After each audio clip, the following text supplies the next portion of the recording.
100 కత్తులు చేయలేని మంచి పని ఒక కలం చేస్తుంది. ఇది కలానికి ఒకవైపు. 100 తోటాలు చేయని నేరం కూడా ఒక పదునైన కలం చేయగలదు. ఇది కలానికి రెండో వైపు. ఒక నిర్దిష్టమైన ఆశయం కోసం సైనికుడిలా కలం పట్టిన నాకు ఈ కాలం సమాజం నేర్పిన గుణం మోసం. అమృతాన్నైనా వెతికి సాధించి తీసుకురావచ్చు గాని పిడికెడు నిజాన్ని వెలికి పట్టలేమని ఈ రోజు తెలుసుకున్న నేనెవరిని? తెలివైన వాడినా, అమాయకుడినా, లేక ఈ ప్రపంచంలో బ్రతుకుతున్న అనేక మోసగాళ్లలో మోసగాడినా కాలమే నిర్ణయిస్తుందనుకున్నా. కానీ కలం నిర్ణయించింది. నాగలి పట్టుకున్న రైతును అడిగాను, చెప్పనన్నాడు.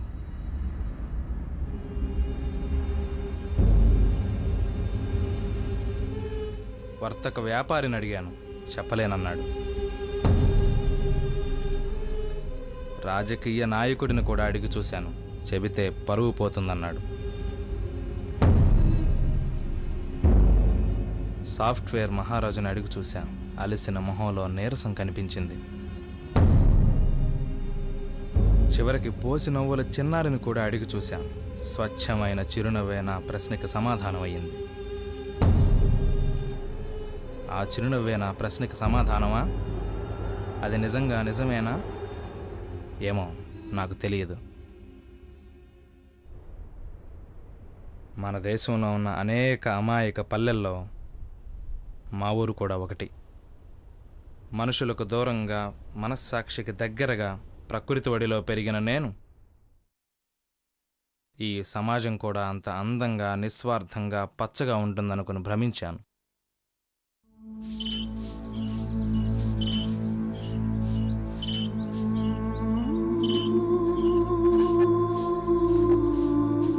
నా చిన్నప్పుడు మా నాన్న నాతో బాగా ఆడుకునేవాడు. అప్పుడు మా నాన్న ఒక రైతు. నేను పెద్దయ్యాక చూసిన నా తండ్రి ఒక నక్సలైట్. ఉద్యమంలోకి వెళ్ళిపోయిన నాన్న నన్ను, అమ్మని ఒంటరి వాళ్ళని చేశాడు. ఎప్పుడు నవ్వుతూ అందంగా ఉండే నాన్న ఎందుకలా అయిపోయాడో తెలియదు. పగబట్టిన పరిస్థితుల మధ్య వెళ్ళిపోయాడో, మరెందుకు వెళ్ళిపోయాడో అప్పటి నా చిన్న మనసుకి అర్థం కాలేదు.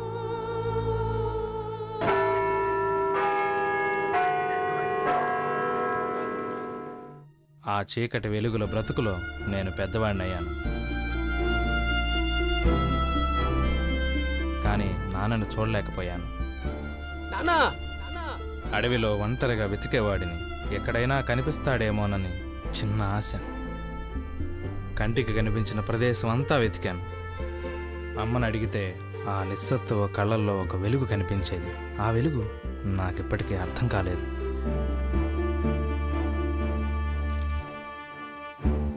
అలా నా మనస్సు పరితపిస్తున్న క్రమంలో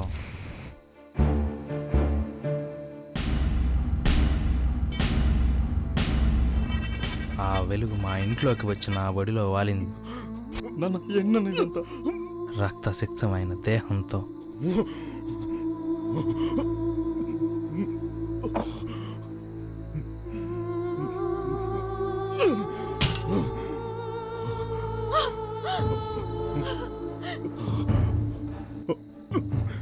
విప్లవం అంటే సాయుధ పోరాటం కాదు, అది ఒక నిరంతర ప్రవాహం. అందులో నేను కొట్టుకుపోతున్నాను. ఆ ప్రవాహాన్ని కొనసాగించే బాధ్యత నీదే. ప్రబలుతున్న ఈ గాఢాంధకారా నుండి ప్రజలను రక్షించే బాధ్యత నువ్వు భుజాన్నేసుకో. నేను ఆయుధంతో సాధించలేని విజయాన్ని అక్షరాలతో నువ్వు సాధించు. ఇంక్విలాబ్ దాన్ని ముక్కుతో కొనసాగించు. ఒక తండ్రిగా ఇదే నేను నీకిస్తున్న చివరి.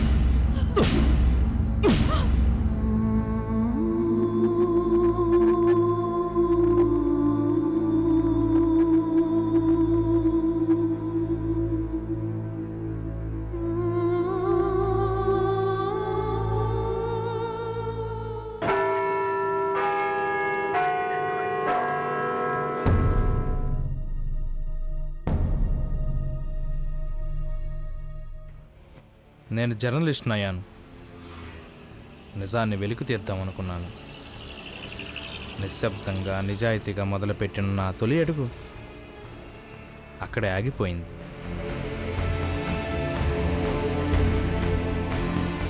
కూలీనాలి చేసుకునేవాడి దగ్గర నుండి కాంట్రాక్టర్ వరకు, పని మనిషి నుండి ప్రజానాయకుడి వరకు ఇది అనే ప్రతిదీ నా కళ్ళకు ఒక బోటకంలా, నాటకంలా ఈ ప్రజలందరూ మహా నటులుగా కనిపించారు.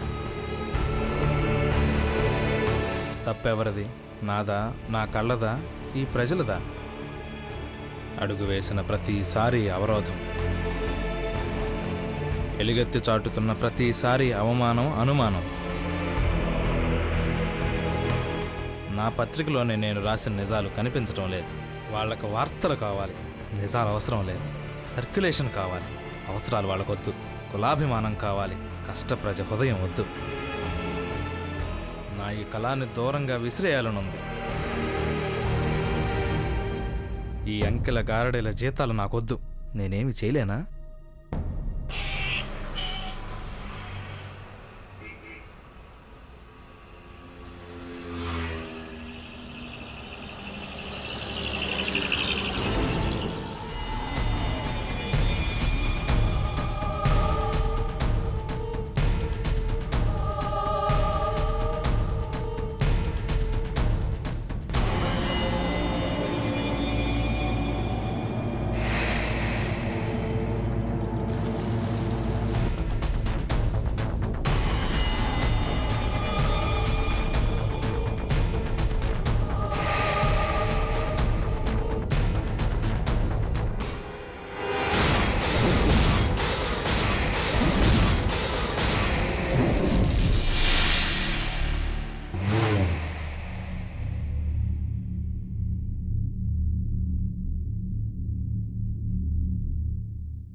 ఏంటిది?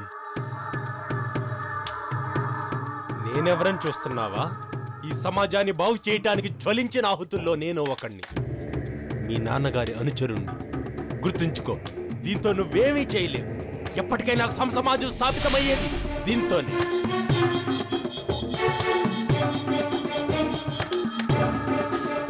దీని అవసరం నీకుంది. నీలాంటి అగ్గిరవ్వకు వాయువు తోడవ్వాలి, కణకణమంటూ జ్వలించాలి. ఈ ప్రపంచాన్ని మార్చేద్దాం కామ్రేడ్. నీకు తోడుగా నేను, మేమందరం ఉన్నాం.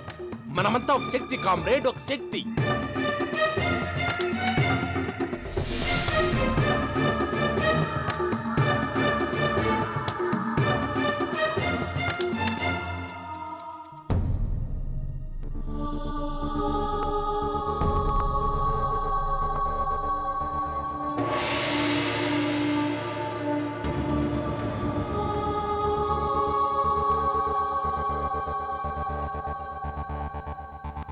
మిత్రుడు లాంటి శత్రువుని కౌగిలించుకోవాలా? శత్రువు లాంటి మిత్రుడిని దూరం చేసుకోవాలా?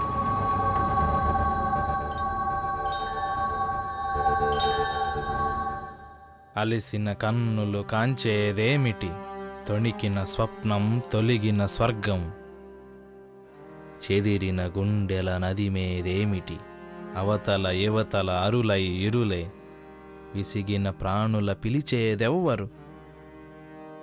దుర్హతి, దుర్గతి, దుశ్చతి, దుస్మృతి.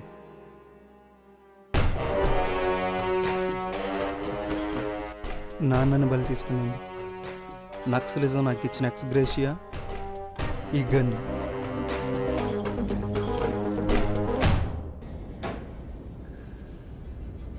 సమయం ఆసన్నమైంది. నిర్వేదంలో సమాధి అయిపోకూడదు. తొందరపడాలి, త్వరగా బయలుదేరాలి, మారాలి, మార్చాలి. నాన్న వలన కానిది నా వల్ల కావాలి. అవుతుంది, అయి తీరుతుంది.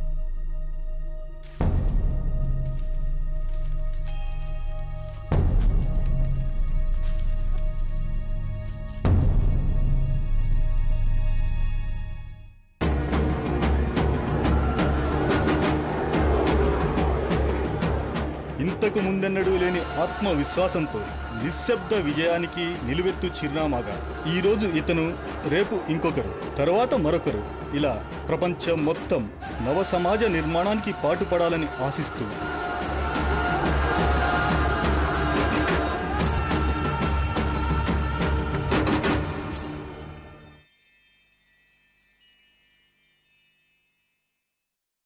యాక్షన్.